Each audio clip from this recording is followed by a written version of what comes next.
SUERF, the European Money and Finance Forum, bringing together policymakers, finance, and academia.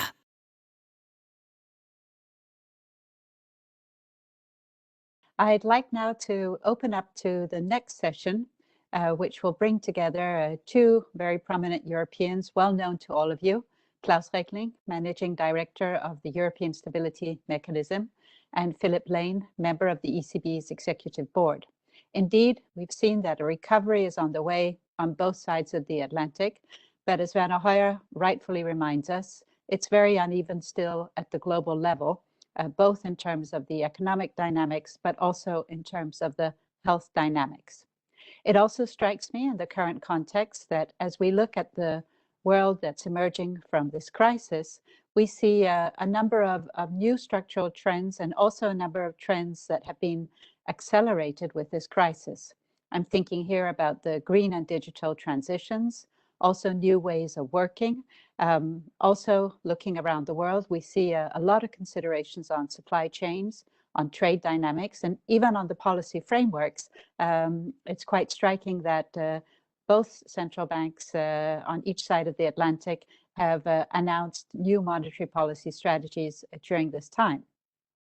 Now, also an important point to my mind is that, as we've seen in many previous crises, we've also seen Europe emerging with a stronger framework.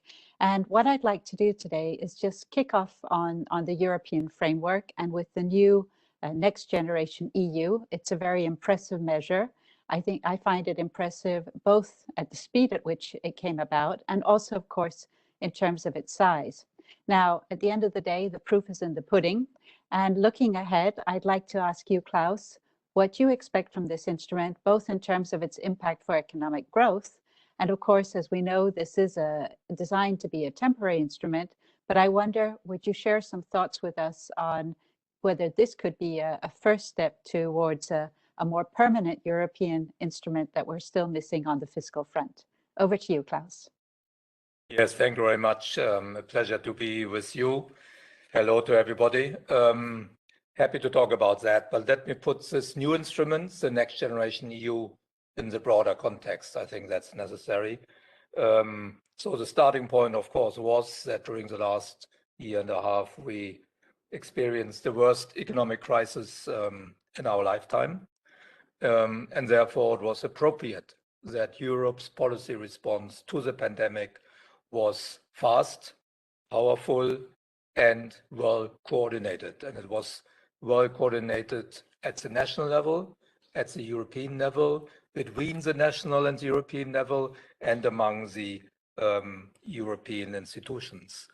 And all these different policy measures taken by different European institutions were deliberately designed so that countries that suffered most from COVID-19 will receive more financial support.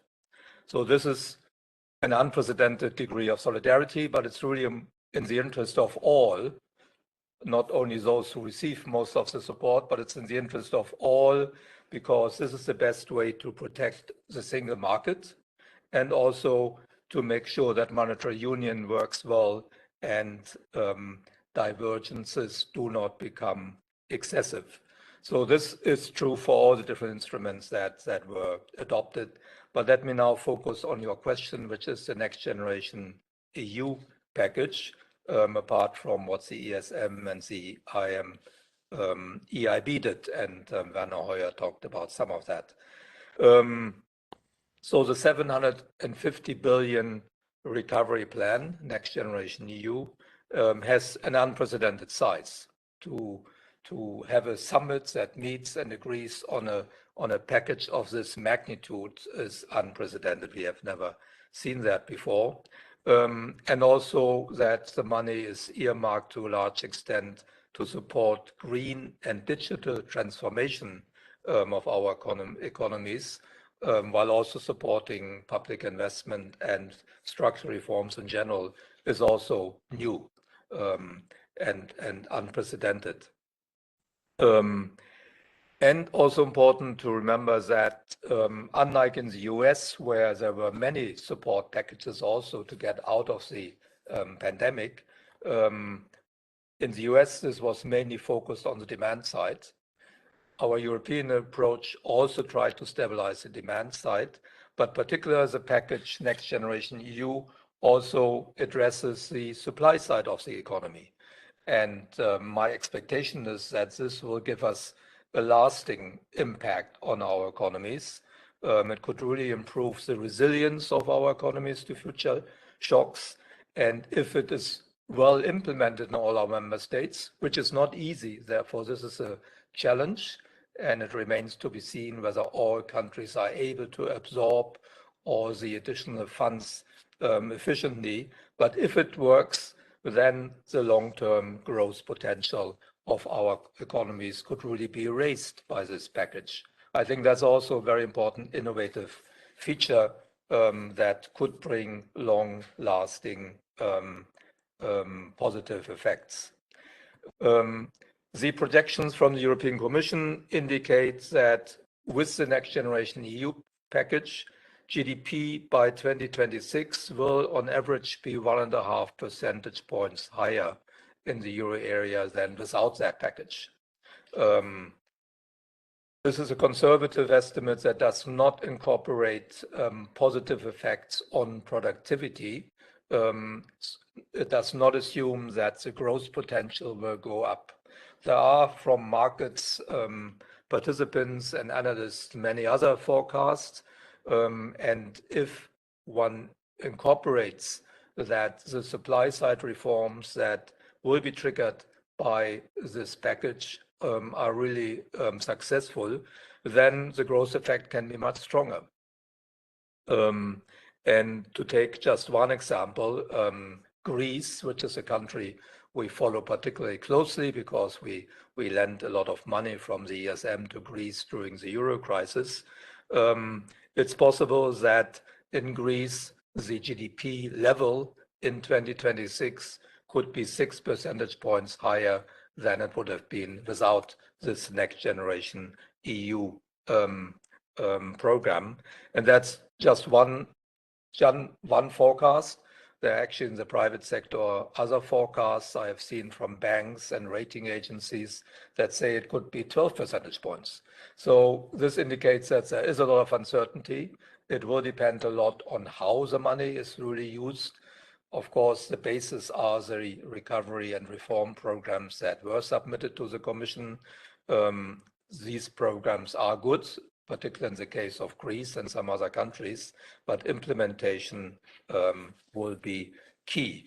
You asked whether this wonderful new instrument that obviously has a lot of positive effects that I mentioned, helping particular countries that were most affected by the crisis in order to keep the euro area convergent and also keep the single market together and strengthening the long-term growth path. If it's so good, why not make it permanent? There's a debate on that, but it's not so easy because it was a difficult political compromise. Some countries only agreed to it with the clear understanding and the commitment from the other countries that this is a one-off. Maybe it's possible to have a similar approach if a crisis hits us again sometime in the future, let's say 20 years from now, then one should look back and say, did it work well, the Next Generation EU? And if it did, and we will know by then in 20 years, then I think it's very likely to repeat such a program. But to make it really permanent in the sense that from now on the European Commission will, in addition to the EU budget, always issue bonds to finance additional expenditures. I think that is probably not possible looking at the legal base of this program. It's based on a particular article in the EU treaty that makes it very clear that this can only happen in a crisis situation on a temporary basis. And therefore, I think this is not likely to happen. At the same time, if there's a political will, one can always use other instruments, like particularly the EU budget, to have larger transfers from richer to poorer member states. This is something we have seen in the European Union for the last 60 years. Sometimes people believe there are never transfers in the EU. This is wrong. There have always been transfers from rich to poor countries channeled via the EU budget. And if the political will is there, this could be enlarged, of course.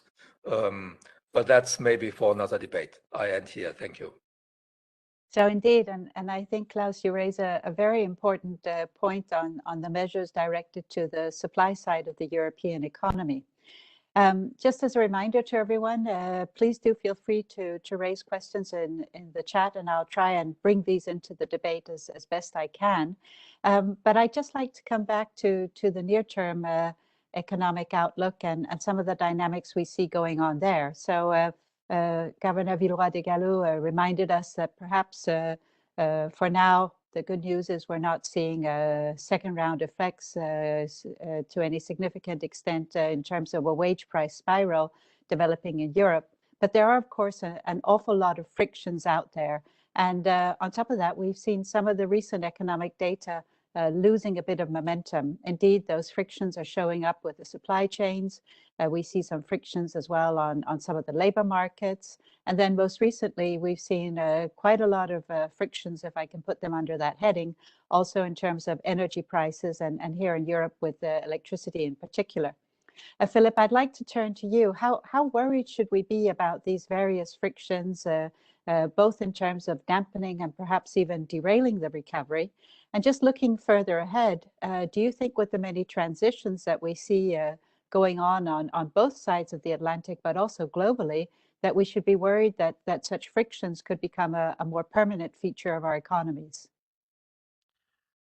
So, I mean, I think this is where we should probably try and keep it simple. So the Occam's razor type principle that you know, by and large, a lot of what we're seeing is essentially still wrapped up in the pandemic shock. The fact that the world economy has recovered more quickly this year than maybe some people were prepared for, plus you know the usual random set of accidents, has led to a situation where we do have bottlenecks. We do have supply chain issues. But fundamentally, bottlenecks will resolve themselves. There's a huge incentive when there's a bottleneck, i.e. prices are unusually high, for new supply to come on stream. Or for if you like, people to pause in terms of their demand patterns and wait a little bit. So, I mean, I think there's a massive difference between a little bit of delay versus derailment, where derailment would suggest there's some reason that essentially this will blow the world economy off track. I mean, that's really hard to see in terms of snafus, frictions, I think is a good word, Michala, that you use. But I mean, it's hard to build a narrative that this is changes the medium-term outlook. It does, I mean, and by and large, a lot of people, it's really moving around how much the recovery is going to happen this year versus how much the recovery is going to happen next year, whether first half or second half of next year. But it's, as far as I can tell, I'm not really seeing people say, well, this massively changes my view of 2023, 2024 in terms of the level of the world economy. And of course, for a central bank where we take that multi-year, medium-term perspective, you know, rearranging in what quarter progress is made is, you know, not a first-order issue. So let me slightly vary that in relation to the energy shock that we now see, as you say, in Europe. And I do think it's probably important to conceptualize the energy shock as different to the pandemic shock. Now, they are correlated. One reason for the energy shock is the pandemic. But, you know, energy shocks, you know, at one level, there's a long history of energy shocks as being a source of volatility, but also kind of macro relevant consequences. Because the price of energy affects all sorts of sectors. It affects also household real incomes. And especially when there's a big external component, a lot of what's happening in Europe can be attributed to global factors. And then if you add on that external component, again, some supply side issues, this is something where, by and large, which I was trying to emphasize yesterday in some remarks, there's a lot of downsides to this. So even if it pumps up headline inflation temporarily, I think we should view this as largely a very negative development. Now, in the context of the pandemic still having a big engine of recovery, it's kind of a two-handed situation where we still have a lot of recovery dynamics working their way through. In the goods sector, you have some supply chain interruptions, labor market to some extent, and then we have an overlay of just energy shock. And I do think we need to pay attention to this. But again, to repeat from a monetary policy point of view, it's a nuanced situation. And especially, I think, as Governor Villeroy also was mentioning in his remarks just now, there's a lot of indications that there's a big transitory component also to the energy shock if you look ahead to future crises. So coming back to what you said, Michala, I do think, and I appreciate different people with different jobs, different responsibilities will take a different perspective on this. But from a central bank perspective, what's really key is what will influence the medium term and what is going to fade out. Whether it fades out in a few weeks or a few months or even a few quarters is fundamentally different to what may persist in the medium term. And then in turn, in a world of uncertainty, I suppose I was trying to emphasize yesterday, we need to look at the outcomes. We can make all sorts of conjectures about the future, but we're much safer to say, okay, what's actually happening? And it's going to take a lot of time to trace out these second round effects.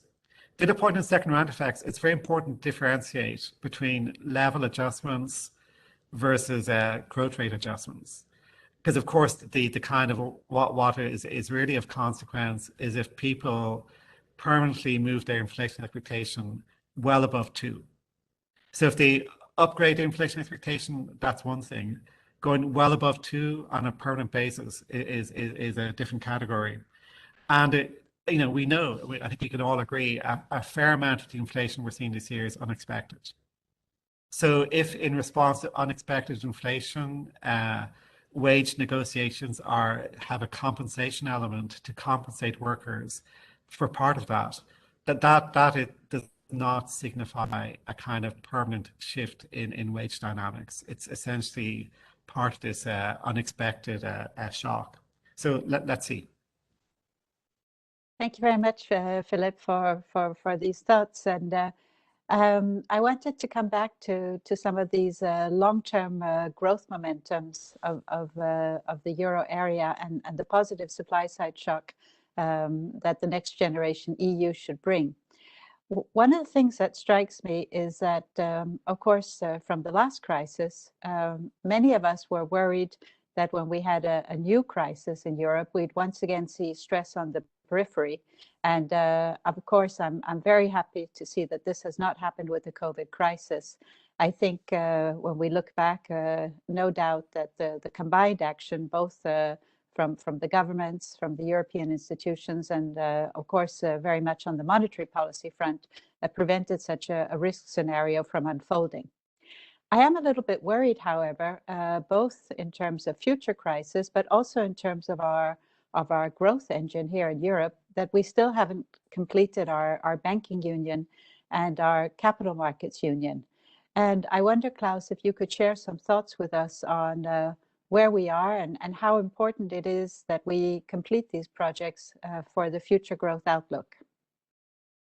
Yes, happy to talk about banking union and capital markets union. But first, a comment on what you said in your introduction to this question.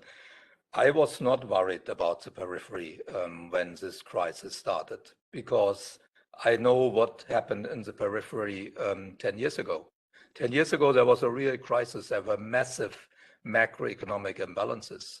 But in the context of ESM programs, supported by many others, these macroeconomic imbalances were eliminated to a large extent. Countries that had huge current account deficits now have a balanced current account or a current account surplus. No country in the euro area had fiscal deficits above 3% of GDP in 2019. And one can have a long list of things, but these are two examples of how the macro problems that triggered the crisis 10, 12 years ago were just not there.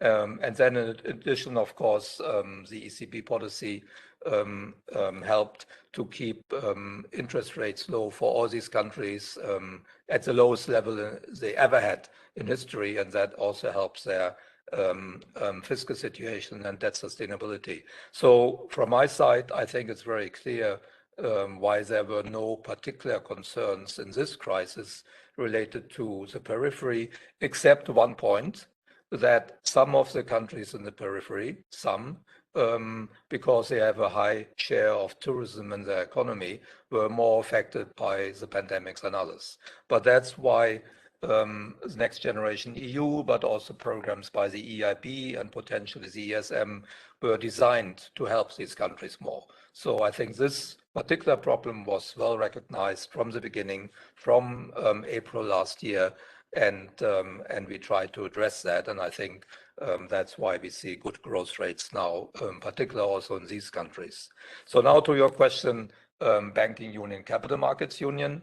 And I think it's very important that we make progress here because banking union, capital markets union have three very important benefits. And we would be stupid if we don't try to reap those benefits. One is that potential growth in the countries of the banking capital markets union can go up because capital will be allocated more efficiently. There would be much more capital flows, banking flows across borders, more products for savers, for investors, cross borders. So all that can only be positive for potential growth. That's the first benefit. The second benefit is that it would improve the functioning of the monetary union because it would provide more automatic risk sharing via markets. And we know that in Europe, risk sharing across borders is underdeveloped if we compare it with a fully integrated financial market, capital market like the United States. We don't have one integrated capital or financial market in Europe. In the euro area, we have 90 national markets along national borders. So if we are able to complete banking union, capital markets union, with all its difficult political decisions, which are very controversial, if I only think of the European Deposit Insurance Scheme, that would also be needed as part of the completion of banking union. But if we succeed, then there would be more risk sharing, and that's good for the functioning of monetary union because it would make sure that different business cycles don't diverge too much. There would be automatic responses to that with a fully integrated financial market. And the third benefit is that a full banking capital markets union would strengthen the international role of the euro. And I think that has become a relatively new objective of Europe. It's one way to strengthen European sovereignty. And of course, international investors, and I hear it all the time when I talk to them, when I have to sell ESM bonds, tell us that Europe would become more attractive for them if they don't have to deal with these little national financial markets, but could look at one integrated full capital markets for the countries that join banking union, capital markets union. So we have these three benefits, and I think that's reason enough to push the policy side to make progress, although I realize that some very delicate and very politicized subjects need to be addressed here. So indeed, and I'm just tempted to throw a question in here because Klaus, you mentioned about some of the improvements that we've seen on the periphery. One thing that strikes me in Europe today is, of course, that our public debt levels have increased quite tremendously with this crisis, and I wonder if do we have a backup? We may have a slight technical problem. Klaus, I don't know if you can hear me. Now you are back. So you were away for a while. Okay, so apologies for that. Now, I was just saying, I'm tempted to ask you a question on the public debt levels that we have in Europe today. It seems now that nobody worries about public debt anyway, at least not the financial markets. But I wonder, can we be quite so complacent about the public debt levels? And of course, there's a new European debate emerging on the fiscal rules. What type of framework should we consider for the future? I'm happy you're telling me I shouldn't be too worried about too many things these days, but I wonder, should I worry about the public debt levels? Of course, public debt is a very important topic. And we all know that public debt in all countries around the world is higher today than it was 2 years ago because of the pandemic. In some countries, up to 30 percentage points of GDP. So it's not something one can take lightly. Also, we know there are future burdens coming towards public budgets, for instance, from demographic developments. Aging will bring extra costs for the health sector and for the pension sector. Differs country by country depending how strong it is developing, but it will hit all of us. And finally, it's always good, I think there's also a lesson from the crisis, to have fiscal space for the next crisis, which will come. We don't know when, and we don't know where it will come from, but we know it will come. And then to have fiscal space, that's also important. So that's why it's important to be very careful and cautious in analyzing the debt level. Despite all of that, debt today is not my biggest worry.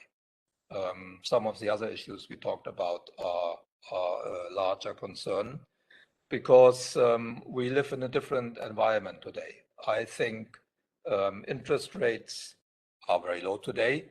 I leave it to Philip to talk about whether interest rates will go up and when. In my baseline assumption, they will go up one day, but they will not go back to the level we saw 20, 30 years ago. And I think there are good economic reasons for that. There's a lot of economic research on that today the equilibrium or neutral interest rate is significantly lower than 20 years ago, 40, 60 years ago. So it's also lower than what policymakers assumed when they designed the Stability and Growth Pact, our fiscal surveillance framework. At that time, when it was designed in the late 80s, early 90s, interest rates, let's say in Germany, in AAA rated countries, was on average in a cycle like 6-7%. Today, it's still today this morning negative. That will change, but it will not go back to those levels. What does that mean? Interest cost of public debt. This is really the limiting factors when you look at the burden debt puts on a country and on a budget. And given these low interest rates, which in my view will be permanently lower than the past, there is the possibility to run higher debt levels in the past. So in a way, we are lucky that we live now in a world where this is possible, so that what happened the last few years and already during the global financial crisis, that the debt level went up, that this is to some extent affordable, and that it's also possible to finance the needs which we see very clearly today to invest to fight climate change, to support the green and digital transformation, that this is doable in most countries. I said there are limits, and that's why my introduction to this statement is very important. One should not lightly just spend money and increase deficits and debt.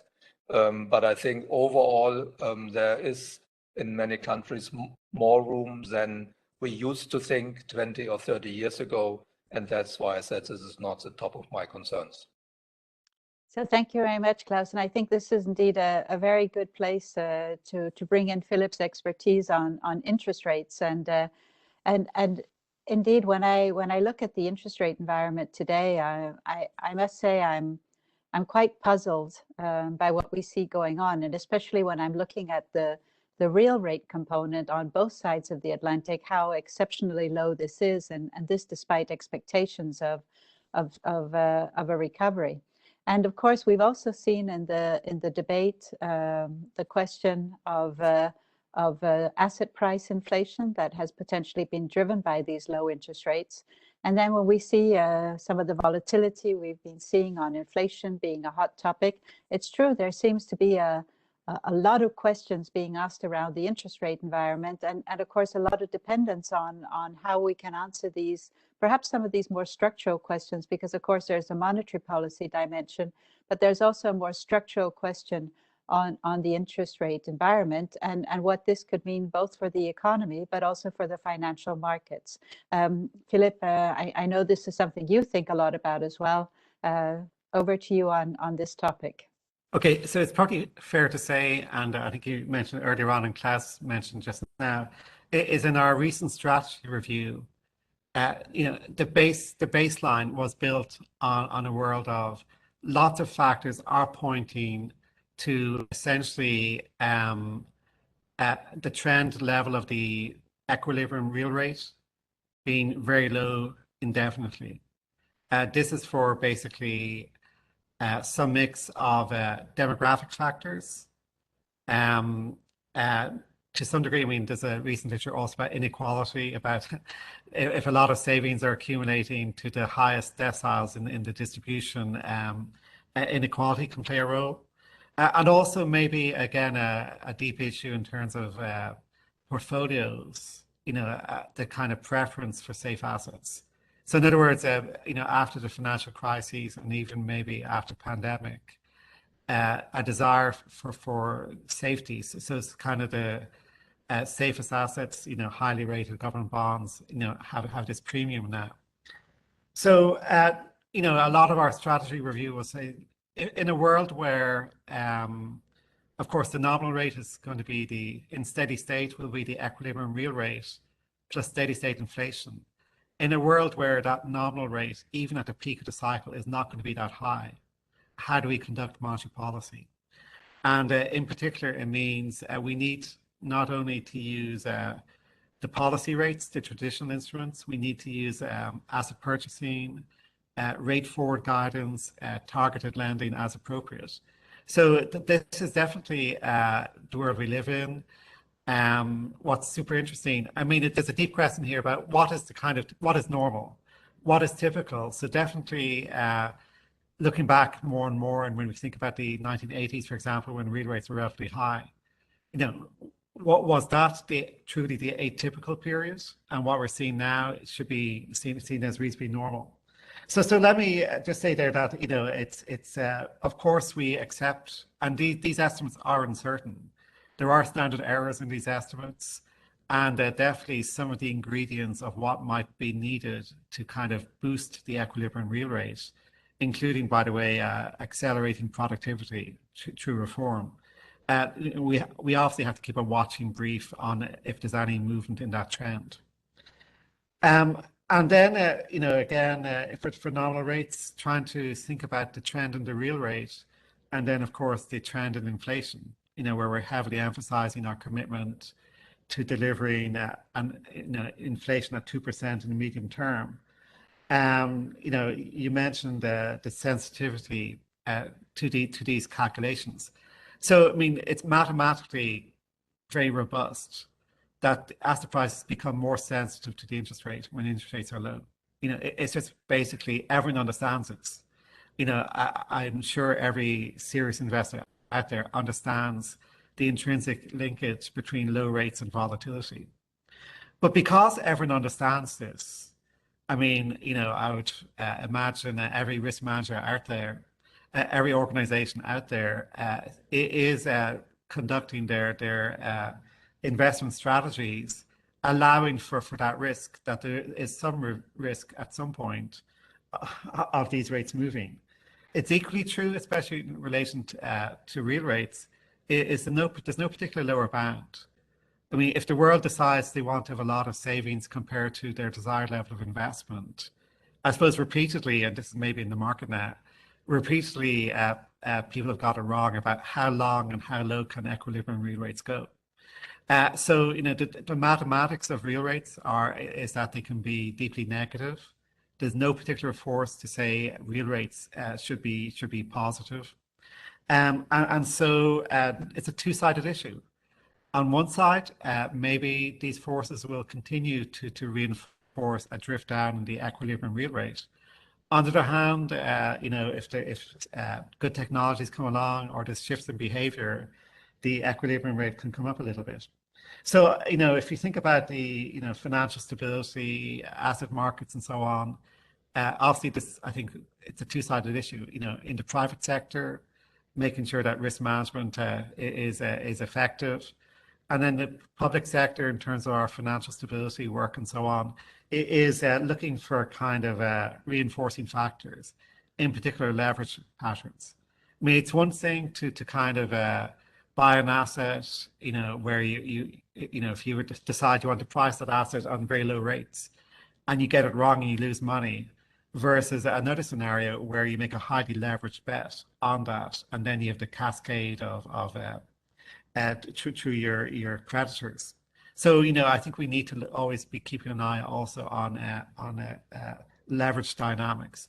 Of course, there's a lot of regulation about that for banks these days. But what I would say is you need both. You need a triple. You need, people, making leveraged bets. You also need, a kind of a critical mass to develop there. I mean, that's a classic financial cycle issue. So, I think it's always worth looking at. But no one can be taken by surprise. No one can be taken by surprise. That the asset prices will be more volatile in both directions in a low interest rate world. So I just want to maybe come back just to continue. One of the points Klaus was making, because it is an interest rate issue here. Going back, there should be no uncertainty out there how fundamental Next Generation EU has been to the development of the euro area bond market.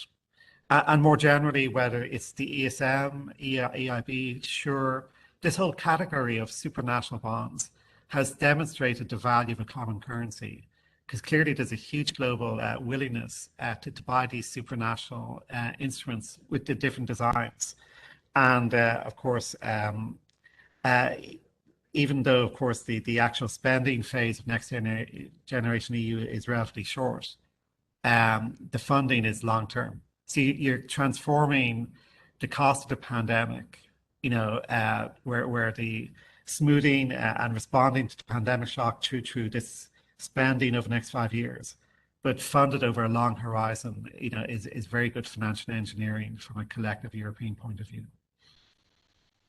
So indeed, I think you raise an important point, and at a personal level, I am dreaming that at some point we do get a more permanent fiscal instrument within the euro area. So fingers crossed from my side. But Philip, I'm struck as well when we think about some of these structural changes that we see. You touched upon the macroprudential environment for banks and the question of leverage. And I'm a little bit tempted to ask you a question about the non-banks and macroprudential in this area, because of course this is something we've seen a lot of discussion about. But I'm also quite conscious of time here, and I don't think we can really let you go without asking a question about the central bank digital currency. And I think this ties into a number of the issues we've also been discussing at the European level. First of all, I wonder, when we look at a central bank digital currency, what special considerations we should have in a monetary union. And it seems also that more broadly speaking, there's a question of how we should have oversight on crypto assets, so on private crypto assets, also more generally speaking, in terms of potential financial stability risks. So I wonder, could you give us some thoughts both on the central bank digital currency and perhaps also throw in some thoughts on private crypto assets as one of the new things that we see emerging? Okay, so I think a few fundamental points from my point of view on this is one, the bedrock of any financial system should be public money, publicly supplied money.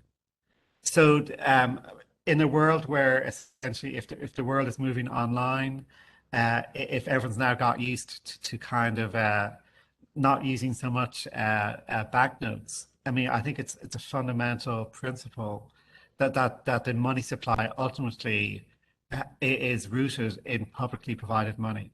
So in other words, I think the core principle behind exploring a central bank digital currency is essential. We cannot have a situation where essentially digital money is only created by commercial banks or by non-banks for that matter.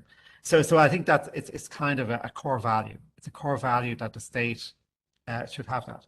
I would point out in the monetary union, first of all, this really, I think, removes a lot of headaches. Just imagine if we had 19 national currencies, extra national currencies in Europe. Because going to the financial stability point you make, Michala, which is clearly when you have digital money, the substitution capabilities are higher.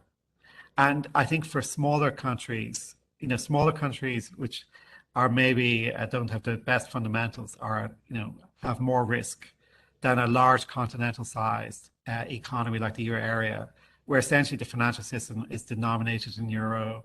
The euro is highly trusted, it's very stable. So we can explore central bank digital currency in the euro area context in, I think, a way that's much less complicated compared to an economy, a small emerging economy or a collection of small countries trying to look at this. I would also say, clearly, I think there could be possibilities here if we have a euro central bank digital currency. I think it's going to help with kind of making more seamless the euro area payment system, and in turn the international role of the euro. So I do think there are clear distinctions between a central bank digital currency and the wider payments set of conversations, but there's also clear linkages, I think, there. So I'm an optimist that the working together as a monetary union is a really great platform for thinking about these new technologies in a safe way. Whereas smaller countries, or if we did indeed have a very fragmented European system, it'd be a lot more complicated. And then turning to private sector, I mean, again, everyone should be clear about, we should always be open to innovation in private sector payments, absolutely. But the idea that crypto assets are somehow replicating the properties of money, it's just not true. I mean, these are speculative assets, and the narrative that they really are an alternative type of money is just, it's plain as day. They do not fulfill that function. And then to the extent they are, investment assets, I think every public sector official will tell you the same thing, which is there should be parity. If these are basically investment assets of different types, then they should receive the same regulatory treatment as every other type of investment asset. Philip, if I can just throw in one specific question on the central bank digital currency as a final question for our discussion here today. I do wonder in a system where we still don't have a banking union, what challenges it would pose. Because if I'm thinking about a digital currency, for example, in the US framework, the fact that there's a single deposit insurance should actually act as a stabilizing factor. But within the European Union, do you think that we need to have the banking union completed to ensure that the central bank digital currency doesn't become an easy means for bank runs in crisis? I mean, I think we probably cannot condition the two projects on each other because they're yeah. So I don't think we can really make a link. What I will say is, regardless, of course, you've described the steady state we all would like to see, which is complete banking union, complete EDIS, and a central bank digital currency. But trying to aim for the perfect is not always the best strategy for getting things done. So what I would say is, of course, I'm very doubtful that the ECB and more generally the European institutions and the EU in general is going to entertain frameworks that kind of are self-defeating by creating avoidable financial stability risk. So clearly that's going to be part of the design issues that we will face. So thank you very much. And I'd like to thank both you, Philip Lane, and also Klaus Regling, for both having joined here today. Very interesting thoughts on the European outlook.